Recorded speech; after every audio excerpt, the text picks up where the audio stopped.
Hello and welcome to the Roll and Reflect podcast where we bring you insights from behind the tabletop and beyond the box. I'm your host, Mark. Devin is out this week, so I have a guest host, Scott Morris from Lucky Duck Games. Welcome, Scott. Hey, everybody. I'm Scott Morris. I'm the Chief Sales and Marketing Officer at Lucky Duck Games, and apparently I have scared Devin away.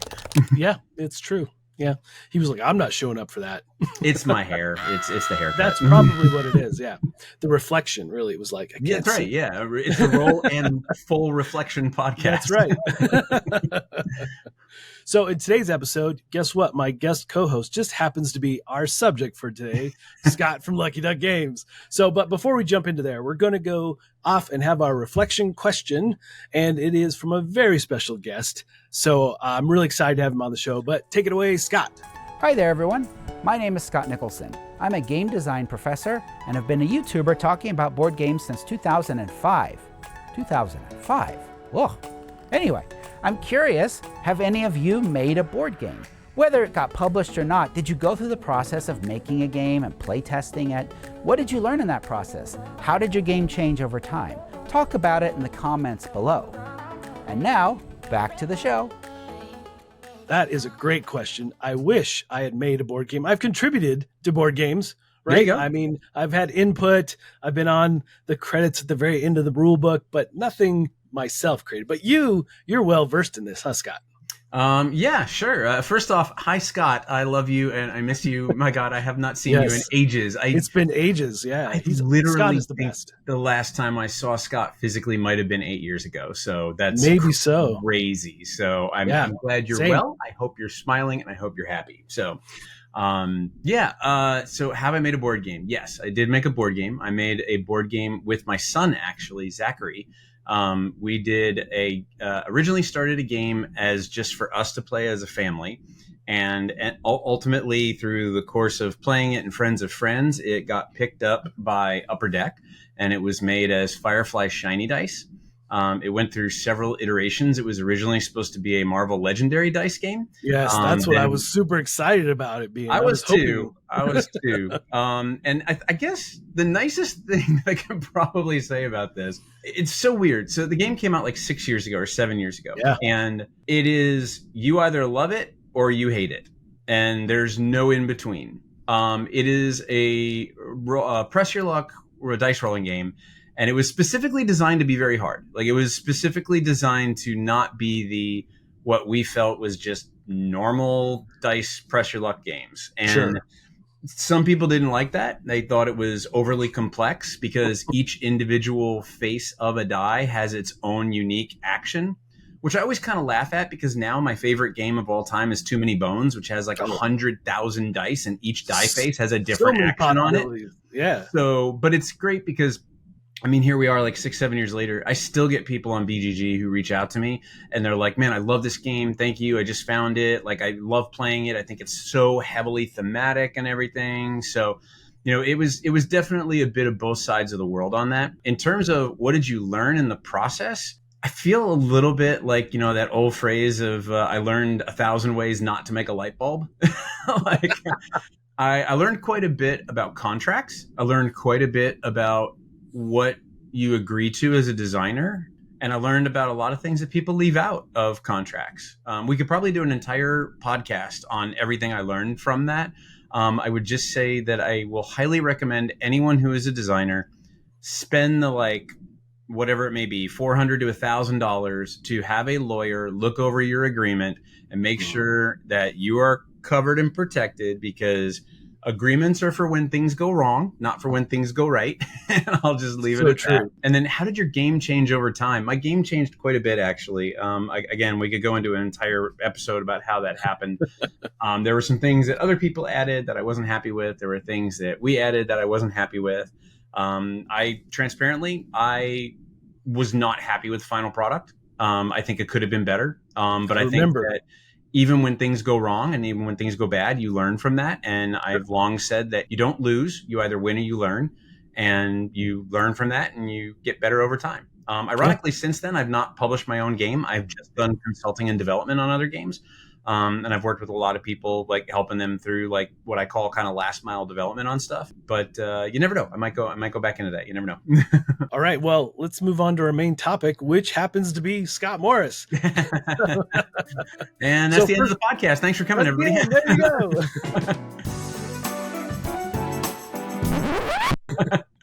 All right. So tell folks who you are, what you do for Lucky Duck, and anything specific about what brought you to where you are today. Sure. So to boil it down in a nutshell, I'm the Chief Sales and Marketing Officer. I'm responsible for sales, marketing, and editorial. We have an editorial team that does translations and localizations in different countries. Lucky Duck is much bigger than the average bear. We're based in the US, Poland, France, and Italy. We have teams in all of them, and I have sales, marketing, and editorial people all around the world that are on the team. So we're very global. We're very big. We're about 60 plus people, or 60 plus ducks, as I say, which putting that in perspective, the average board game company, I think, is like 4 or 5 employees. So we're much different because we don't just do our own games and publish our own games. We do localization of partners games that we work with to bring them from English market to foreign markets or overseas markets. And then we also have a business called the GPN, which is the Global Publishing Network, where we act as an agent for partners. While we will do Italian, French, and Polish translations, we also work with other partners to position games, get them translated into like 48, I think, plus different languages right now. So it's quite big and quite extensive for that. I'm primarily focused on the sales and the marketing and the editorial. And then in terms of how I got here, that's a like 3.5 hour movie that we could do. I spent 20 years in high tech. Thought I retired and stopped working from that. I was going to take a year off and then ended up in the board game industry through a very weird, bizarre friend of a friend of a friend situation. I have been vice president of business development for Arcane Wonders, where we did Sheriff of Nottingham and Onitama, 2 games you may have heard of, which are absolutely fabulous. And then I was president of Passport Game Studios, which was primarily known for bringing Takedo into America from France and Europe. Then I spent 6 years as the person in charge of the board game business for GTS Distribution, which is one of the largest U.S. distributors for board games and entertainment products. And then just recently, about 2 years ago now, I came to Lucky Duck, and I'm Chief Sales and Marketing Officer. So awesome. Yeah. That's fantastic. Well, you and I share this whole history and back end of being in the tech industry. Yeah. I worked for a marketing company that we did tech for all kinds of different folks, but you did Dell. You worked for Dell, right? I did. I worked for Dell. I did sales, marketing, services, technical sales for a bit. Yeah.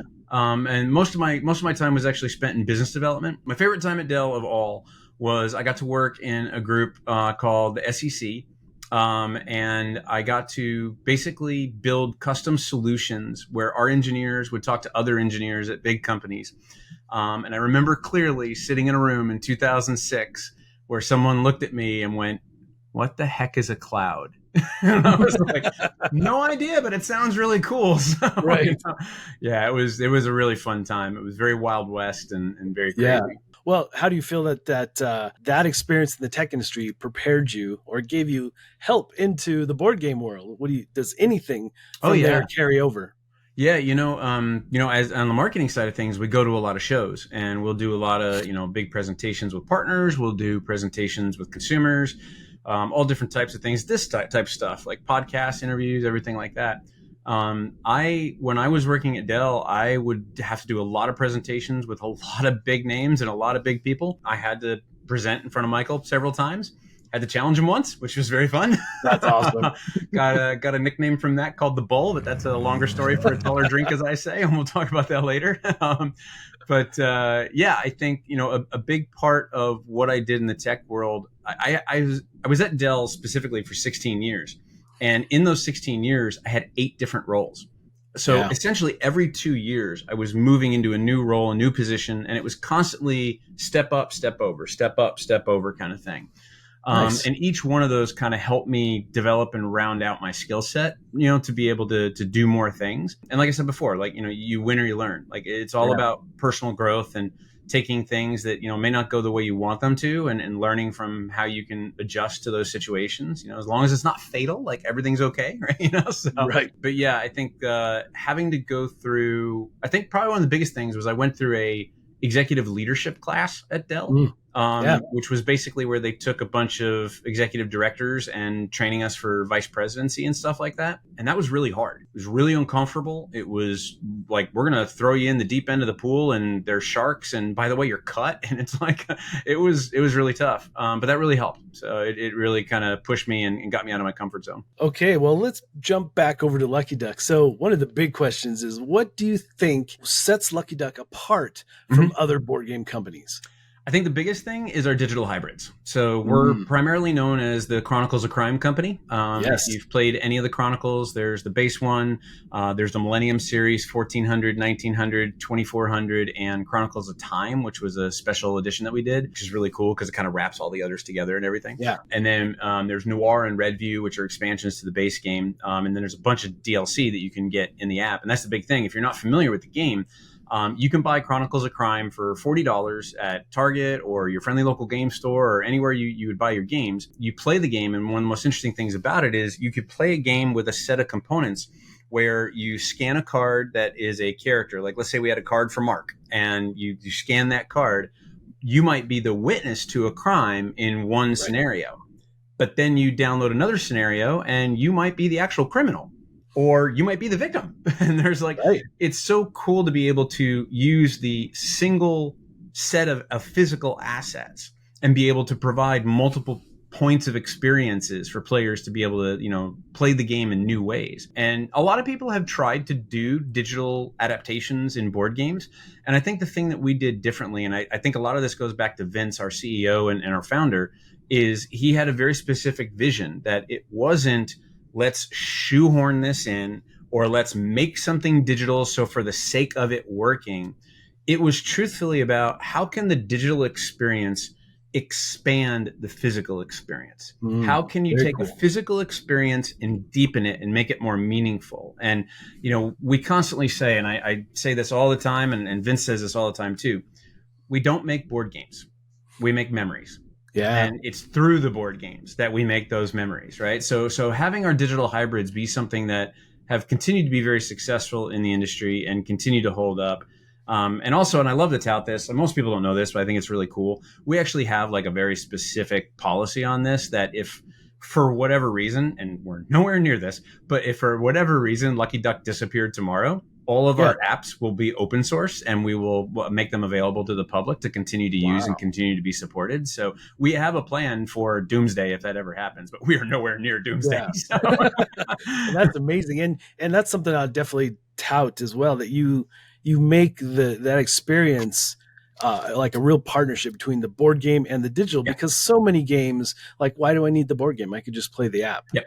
So this many is designed to be more of a narrative experience, right? Yes. Like, if you ever played Destinies, you could play Destinies where you just had a book.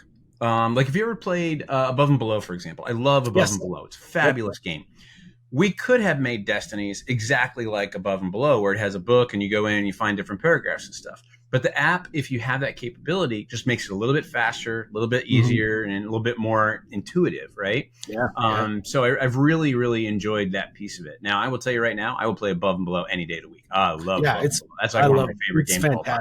And I haven't played it. It's been a long time, but I really like it. So there's some big things happening with Lucky Duck. Can you tell us more about your partnership with Goliath? Is there? I haven't heard anything. Did something happen? You haven't heard anything? Yeah.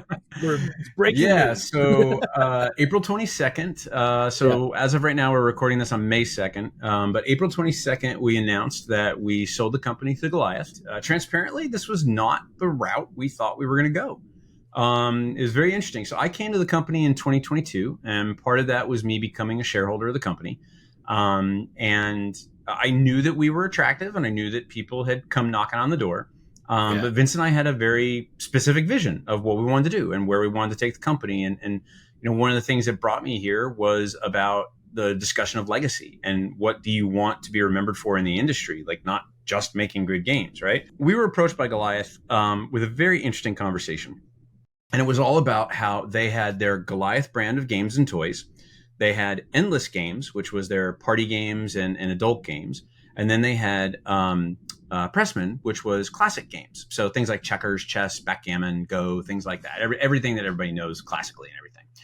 But they couldn't break through into the strategy market. And it was a combination of different things. It was really interesting. But really, at the end of the day, what it all came down to was you, meaning Lucky Duck, you're big enough, you can scale. Like, here's Goliath, 120 some odd employees, global company, like 12, 13 some odd different countries that they operate in. If they were to buy a strategy board game company that had 4 people or 5 people, there's no way. They wouldn't be able to do it, right? I mean, do it from maybe one market, but not from a global perspective. So we seemed to fit that piece of the puzzle, like really, really good. And then we got to meet them. And we got to meet Adi Gilad, who was the original CEO and founder. He has since retired, and his son Joshanen is now the CEO. And it's a family-owned company, and it's a family-driven company. Even being 120 employees, even acquiring Pressman a couple of years ago, like they have grown to be a dominant force in the toy and game industry. But they're still family and value-based, which was a big thing for us because we had values as a company. We actually have a set of documents that show what our values are and how we adhere to them and stuff. So it was a combination of the right fit from a business perspective, the right fit from a people perspective, and the fact that their attitude was, we don't want to get in your way. Like we want to let you do that voodoo that you do so well and do it, right? And one of the biggest things, and this wasn't really touted very much in the announcement or anything, but it's something that I'm very proud of. We had 0 layoffs from the day that we made the merger and the acquisition. And I think that's extremely important. Being able to come back to our team and tell them, not only have we built something so amazing that we have been, attractive enough to be looked at by this large company and they want to acquire us, but by the way, everyone's jobs are safe. That's a tremendous thing. When I was at Dell, I went through 13 different acquisitions. All of them had some overlap, like something happened, right? And the fact that we were able to negotiate that and work that out was really kind of a feather in Vince's cap. And I think that he just did a tremendous job. And not just Vince, but also Joshanen from the Goliath side, like being willing to say, yeah, you know what? This team is valuable. And this is why we value you as a company. Like, that's really important. That's a really big thing. So so we were acquired by Goliath. We are going to be the strategy board games brand for Goliath. The Lucky Duck name stays. The Lucky Duck brand stays. Icon stays. What you know us for will stay. But the things that will change will be things like, for example, we're going to focus purely on strategy board games. So our kids line of games, we're going to exit that. Party games, we won't do any party games. We'll collaborate with the internal teams with Goliath when we have those opportunities. And we very well may be reprinting our kids stuff as demand is there for it and everything. But we're really going to want to live in that like 2 to 4 range of BGG, right? Like if you look at 1 being a very easy game and 5 being a burn your brain, it's melting kind of thing. Right. We're going to live in that like 2 to 4 range, which is perfect, I think, for us. Because when you look at the bulk of our games between Chronicles of Crime, Destinies, Flamecraft, all that stuff, it's right in that 2 to 3.5 range. So I think that's going to be perfect for us. Well, how does the partnership expand? What does Lucky Duck get to offer, or what kind of things do you hope to do in the future now that you're been teamed up with them? I hope to do a lot. I can't say everything publicly yet, but I can say that we're having discussions about, how to collaborate within those teams. Recently, for example, Goliath just acquired the distribution rights globally for Funko board games and acquired some of the assets and things like that. So there's some opportunity there. We don't know what that is because, again, this is all just kind of new. So we're working that out. Obviously, being able to keep our teams intact and keep our teams focused on the things that we have been working on is a big thing. We have right now 3 crowdfunding campaigns that we're in the middle of fulfilling and completing.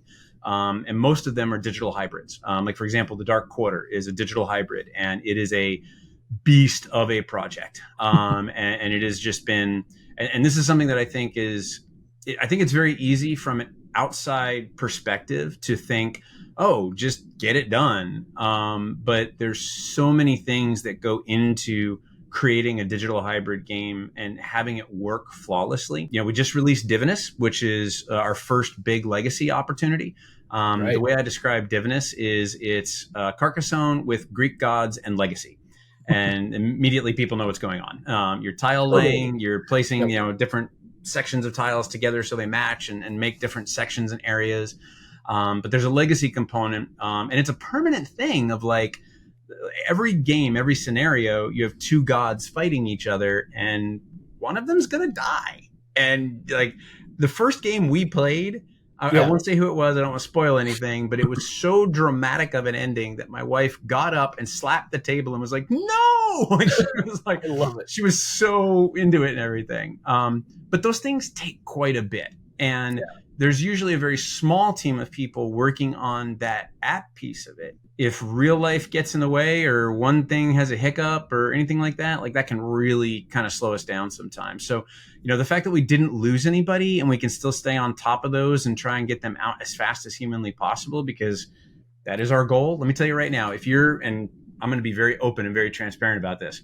If you are a backer and you are frustrated at how long some of these things have taken to get to you, I hear you, I understand, and I am very sorry about that. I can promise you, nobody, at least nobody inside Lucky Duck, nobody is trying to slow things down any further. That is not our goal at all whatsoever. Right. It's just, these projects can be hairy, they can be big, and thankfully, like I said, we didn't lose anybody from the team, so we keep the same people focused on stuff, keep them moving forward on everything, so we don't have to take one step forward and two steps back amongst the merger and everything. So I'm very excited to get those things going and get them completed as soon as possible. Yeah, I assume there's tons of pivoting happening just with production of any board game, right? Because much like playing mini games, you never know what kind of cards you're going to get dealt and what you're going to have to do in that particular turn to pivot and make the best use of things. So there's so many things that can go wrong. I mean, I honestly feel that like publishing a single board game of any type, whether it's a digital hybrid or not, I think publishing any game is like playing the most difficult cooperative game you've ever played, because when you play like a Pandemic Legacy or anything like that, like there's one way to win and there's a whole bunch of ways to lose. And that's exactly what I feel like. It's like there's so many things that could go wrong, that can go wrong, that do go wrong. Like my joke is, everything is on time and under budget in this industry, because it's not. so true. It's a challenge. I know that you've done some voice work, right? Specifically for some like video games. Do you have a feel of how that your work in the tabletop world has influenced what you do for voice work? Well, actually, it got me into it. So connections in the tabletop world got me connected with video game people that were making things. I think my biggest one was I did the ensign's voice for The Captain is Dead, which is from Thunderbox, which is a great company. And AEG, of course, did Captain is Dead, which is a great partner and a great company as well. Shout out to John Zinzer and the team. I love you. I hope you're well. But yeah, that was a lot of fun. I got into that. Then I did some work for Dized, the people that do the digital rule books and the online tutorials and stuff like that. And then I ended up in a conversation with Eric Summer from the Dice Tower. You might know, it's a small dude. He gave me some advice on creating a home studio, and I did. I actually my closet that's right behind me here is a private studio for me that's soundproofed and set up and everything with its own computer and recording stuff for me to do recording.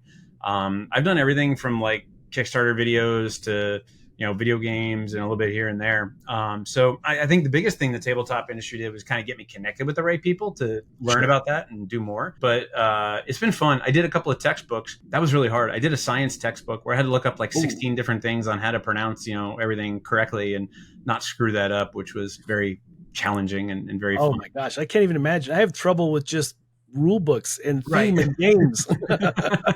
Yeah, but it's been fun. It's been a side gig for me, and it's been very fun. That's awesome. All right. So how do you balance the creative aspects of game design with the commercial considerations of marketing and sales? That's a great question. We could do a whole podcast on that. I'm sure.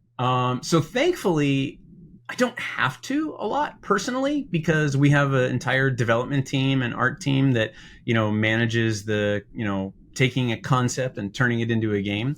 From my standpoint, me and my teams are really engaged of, okay, you have a game. Now, how do we make it a product? Like, you have this idea and this is what you're working on. Let's talk about how we can make the cover look as dynamic as possible for what could really pop out at stores, or what are certain components or what are certain things that we can work on to make this be unique and different. Unique is the key word for me. Like that's the big thing.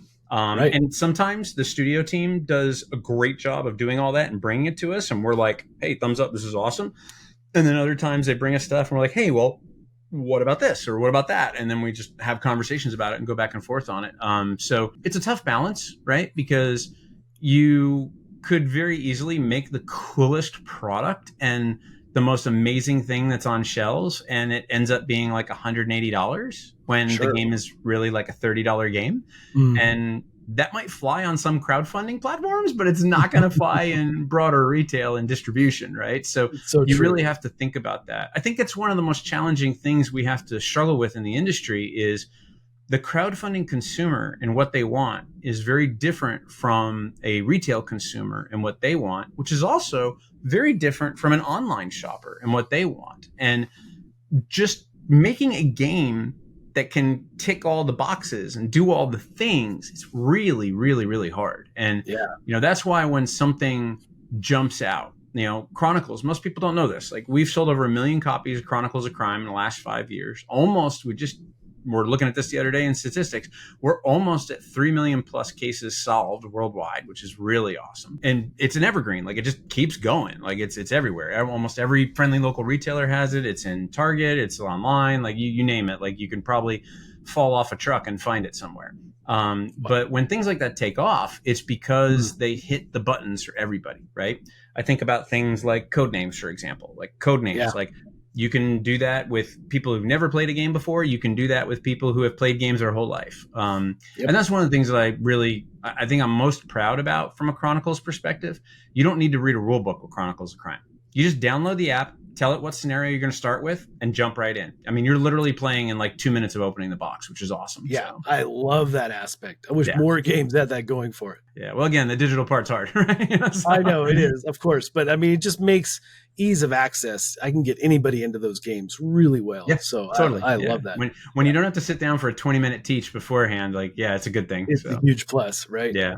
So in what ways do you see the marketing landscape within the board game industry evolving in the coming years, and how are you preparing for those changes? Oh, that's a great question. I know the hot button right now from a lot of people is this thing about pre-reserving Kickstarter for $1 and like getting something like a discount or a bonus item or a promo card and things like that. And there seems to be a bunch of people that love that and seems to be a bunch of people that hate that, and very, very few people in the middle on that. It's interesting, it used to be, and I think about this from a crowdfunding perspective first, because we are primarily, we crowdfund our games and then bring them to retail. Crowdfunding used to be a space where you could develop your audience there. Now you have to bring your audience to crowdfunding. I think back to like a decade ago when Jamie launched Viticulture, and it was one of, I think, 7 projects at the time. Like, being able to bubble yourself to the top and being able to be seen was very easy. Now it's really hard. Like, there's probably thousands of $40, $50 games that go on crowdfunding that either barely make it or don't make it or just miss it and stuff like that. Because the marketing aspect of it is so challenging. And we've also had, I kind of hesitate to use the word influx, but we've had a shift of some people coming into the industry who are really marketing companies that just happen to make board games. And I don't want to call anybody out because I do love them and I think they're great, but they're companies that come in with a massive amount of resources and a massive amount of capabilities that the average, Mark and Scott's games don't have, right? Exactly. Which makes it even more challenging and more tough. And then on top of that, you have things like, Cool Mini or Not just signed an exclusive agreement with GameFound, which I think is extremely interesting. And we'll see how that works out. There's so many different ways that you can go with things like that. And I think at the end of the day, when you talk about preparing for these changes, the thing that I always look at is what's the most important thing for our consumers? What if we're trying to make memories, we want those memories to be good. We don't want them to be bad. So how can we adjust to the market to make sure that we're not just adjusting, but we're doing it in a way that's going to deliver the best possible product to consumers, right? One of the big things that we've talked about for a long time now is focusing down to one digital hybrid per year, making it so that we don't pile up 2 or 3 of them, back to back and trying to have a way to put them together and get them rushed out. being able to kind of almost like Days of Wonder, like just put all your energy and love into that one thing and have that team focused on that one thing. So that's a thing we've talked about as well. Again, no guarantees, like maybe things that opportunities to take a hold of and everything. But I think at the end of the day, in terms of how we're preparing, it's how can we best serve our customers and how can we make sure that the consumer's end experience is the best possible thing. Yeah, I can't agree more. I think that's spot on. Absolutely. How do you prioritize theme and artwork and mechanics when developing a new game? That's a great question. That is a great question. There's 5,000 angles you could come at from this. This is the old designer dilemma. Do you start with theme? Do you start with design? Do you start with a mechanic, or do you take a piece of art and go, wow, I really like that. I want to build a world around that and everything. Right. There's no right answer. I really don't think there's a right answer. I think anyone that tells me I start with a theme and I build from there, I think that's great because you have an idea in mind. And other people may start with mechanics. I remember, I don't want to say who it was, but a very close friend of mine who is a fabulous designer, a very well-known like household name designer. He said to me once, he's like, I want to show you a prototype. I'm like, okay. And he goes, do you care what it looks like? I'm like, no, like it doesn't have to be anything fancy. It's a prototype. And he goes, great. And he pulled out a stack of diner cards, like the thing your waiter or waitress would write your order on. And it was just numbers all over the cards.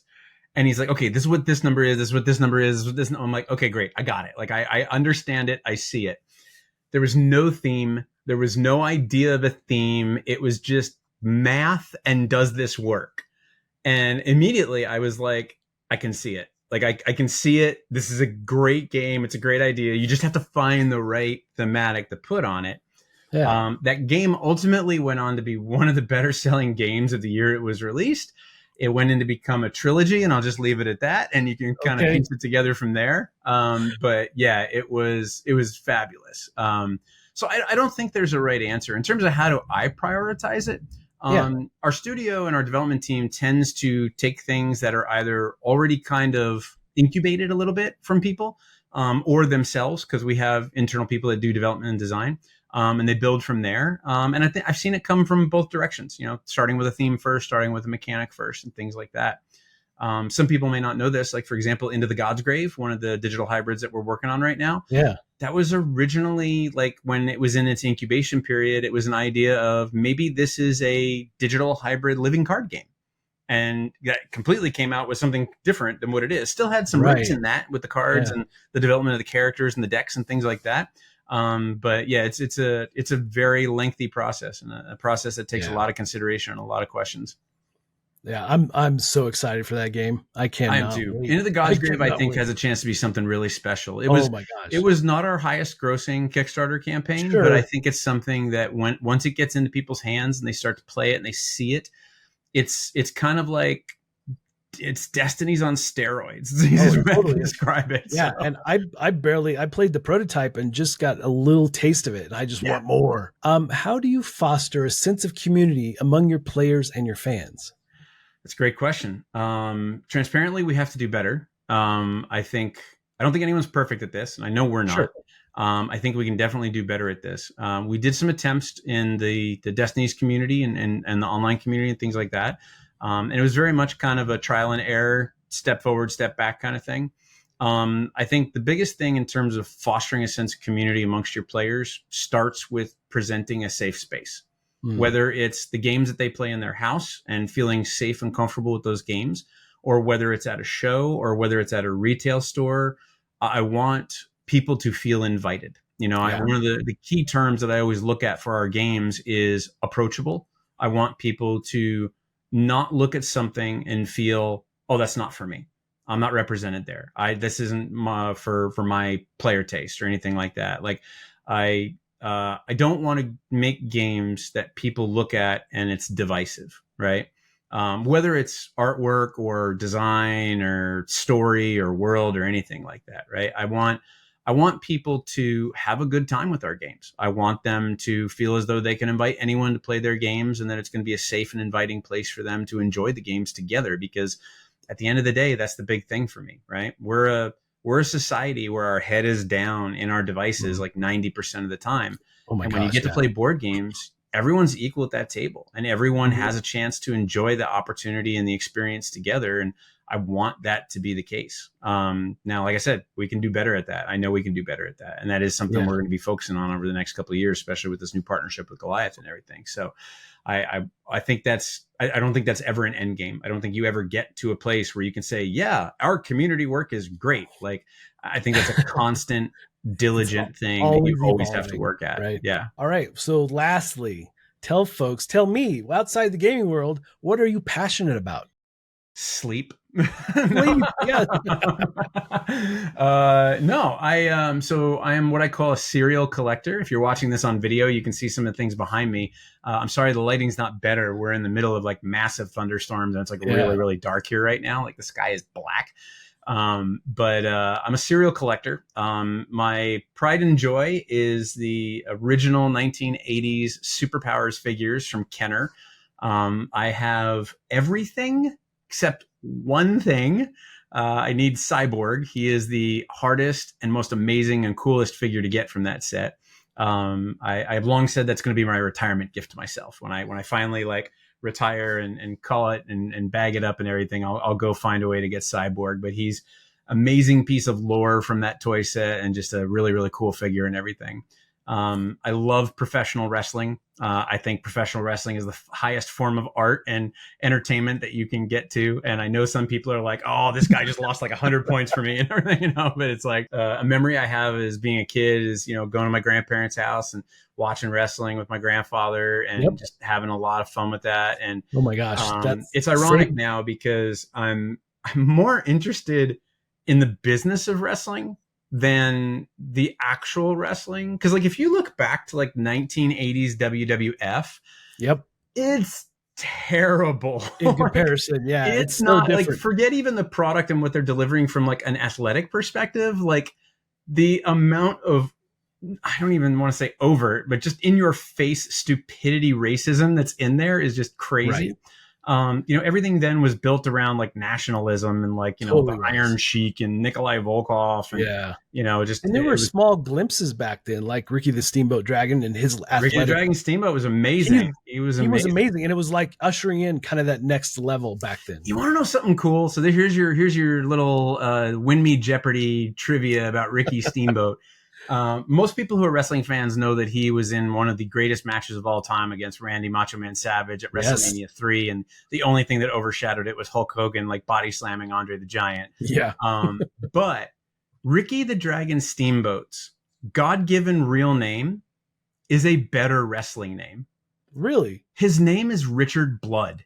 Oh my gosh, that would have been awesome. Rick Blood. Like that sounds like such a villain, like such a bad guy, right? Oh my gosh, that's like, awesome. I know, it's pretty all wild. These years, I never knew that. I was much the same way. My grandfather is the reason I got into the WWF. Go over and watch it at his place, same kind of thing. So yeah, and Ricky was one of my favorites always, along with Ricky. Hogan, was obviously. Fabulous. And he was definitely ahead of his time, like way ahead of his time. But those guys... And if you go back and watch, it's pretty bad. But I mean, they really helped usher into where it is today. Yeah, Ricky and Macho Man, in my opinion, completely changed the dynamic of wrestling.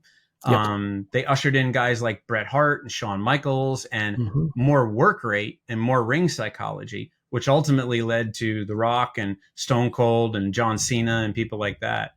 The thing that I'm fascinated with, and this is so funny, like I normally primarily now I watch AEW and New Japan Pro Wrestling because I like the talent and the in-ring talent better than WWE. I think WWE has gotten much better in the last year to 2 years, which is great, but that's again a whole nother podcast we could do. Sure. The thing that amazes me is at some point somebody sat in a room and said, okay, follow me on this. It's a sporting event. And they're going to look like they're hitting each other, but they won't. And they'll protect each other and everyone will be safe. And we all know it. They all know it. It's all going to be predetermined. Like we know Bob will win and Steve will lose and the referee knows it and everyone knows it. And the fans all know it. Yeah. But everyone's going to go along with it. Like it's like this social experiment of like 15,000 people go into an arena and just throw away all the reality. And they're like, kill him, crush him. It's hilarious to me. It's such a crazy thing. That's awesome. Thank you so much for chatting with us today, Scott. This has been great. Now we're moving on to one of maybe my favorite segment, just because you get to do anything here and kind of what we were already talking about, but it's called The Beyond. The Beyond. And, you know, within the world of board gaming, there's tons of things that I still might reference here, but today mine is Predator versus Wolverine. It's a graphic novel. It collects Predator versus Wolverine from 23 issues 1 through 4. Nice. And the graphic novel just hit this past April. And for those watching on YouTube, this is it here. And I'm loving this story. Nice. And it seems, I haven't finished it yet, but the neat thing is that it seems like Wolverine and the Predator have met several times over the years. Ooh. So I'm just diving into it. I just read the first book, and Nice. you know, it's a young Wolverine the first time they meet. So, and it's not clear if it's the same Predator or what yet, but I'm looking forward to reading the rest. And Wolverine has always been a favorite character of mine, 100%. Nice. So I'm pretty excited about this. I'll have to pick that up. I just picked up Undiscovered Country, the first 2 volumes of that. Yeah. If you don't know what Undiscovered Country is, it's a comic book that was written and published before the pandemic in like 2019 about a worldwide pandemic where the United States shuts its borders and disconnects from the world. And a decade later, people are trying to infiltrate the United States. It's so freaky, creepy, scary, realistic, like, but it's not realistic. It's like over the top. No. It's like, it's crazy. Right. So, but it's a very good read. Very good read. So do you have anything for the Beyond? We know wrestling, right? And sure. You like video games. My thing right now is Lego. So May the 4th is coming up for, the Star Wars holiday. Oh my gosh. I'm so excited. Big sale. I just pulled the trigger on last night for a couple of new Lego sets. I got the, Pod Racer diorama set that they have, and then the new kind of mini Millennium Falcon, which I think is actually really cool. You can't see it, but on my 4th shelf behind me is an entire shelf of Legos. You can kind of see it right there. There's BD1 right there. But I have a couple of Millennium Falcons, and I really, really like the small one. I think it's really a unique thing. I actually really like this whole line of things that Lego is doing between the dioramas. I have kind of maybe visible. I have the Star Wars trench run, and I have the Endor speeder bike back there. Yeah. But I really, really like those. And I really like the, I guess you would call them busts. They're like the helmets and like Vader's helmet and Mando's helmet and stuff like that. I have Leia's helmet, and I have Star-Lord's helmet. We just picked up Spider-Man, the mask of Spider-Man, which is really cool. And that's kind of the size of what that new Millennium Falcon is, which is really, really neat looking and everything. So, yeah, I'm the same way. I've talked about Legos a few times on the podcast, but man, the Star Wars one's right up my alley, 100% what I want. And and I pulled the trigger on the UCS, Interceptor, right? So it's just so cool. And I looked at those smaller sets, and I'm like, but I could get this. I love the UCS sets so much. So they're so well done. So cool. So yeah, I'm with you 100%. I just wish Lego was cheaper. I do too. You can go broke being a Lego fan. It is so true. Absolutely. Yeah. Oh my gosh. All right. Well, again, thanks so much, Scott. And, at the end of the podcast, we're going to have folks tell where can they find you, Scott? What are you excited about coming up soon for Lucky Duck? So you can find me online usually by searching at Crits Happen. I'm not really much on X anymore. That's more of a personal choice. But I'm on Instagram at Crits Happen. Facebook, if you want to reach out to me on Facebook, please feel free to. But please add a message about who you are and what's going on, because there's thousands of people that I don't know who the cat avatar is and how to connect those two together. Lucky Duck can be found online, luckyduckgames.com, and we're Lucky Duck Games on all of our socials, everywhere you want to find us, on Facebook, on X, on Instagram, on TikTok, everywhere for that. What am I most excited about? So Gen Con, we have a couple of different games coming out. We have a game called Nestlings that we're working on with a partner, very politely enough, and I have to give a big shout out to all the backers of this game. They are going to be fulfilling right near that time frame, and we asked the backers, would it be okay for us to offer the retail version of the game at Gen Con? And they said yes, almost unanimously, which was awesome. So thank you very much for that. Obviously, there's a difference between the retail version and the deluxe Kickstarter stuff and everything, but just that's an awesome, when you talk about community and being engaged with the community, that's just really good stuff there, and having that open discussion. We have another game called Quartz Dice, which hasn't really fully 100% been announced. I don't think so. I might get in trouble for saying that, but that's okay. Anyone who knows me and remembers Quartz from Passport Game Studios, this is the dice game version of that, which plays a little faster, a little tighter, and I love it. I am so excited about it. We're partnering with Grok Games, who are the people that I worked with ages ago on Quartz. And hopefully if that goes well, you never know, we might see some other things coming around from the Quartz universe, which could be really kind of cool.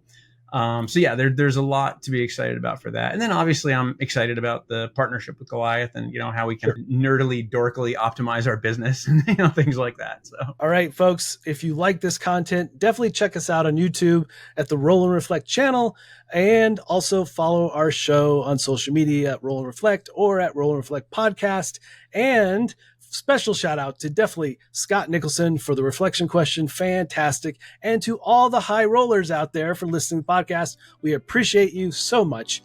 And in the next episode, we have something that you know something about, Scott. Yeah. This is going to be Slices of Culture, Curii, and the importance of global recognition in tabletop. Nice. So Curii is going to be a fun one to talk about for sure. Awesome. All right, folks. Until next time, we'll see you at the table.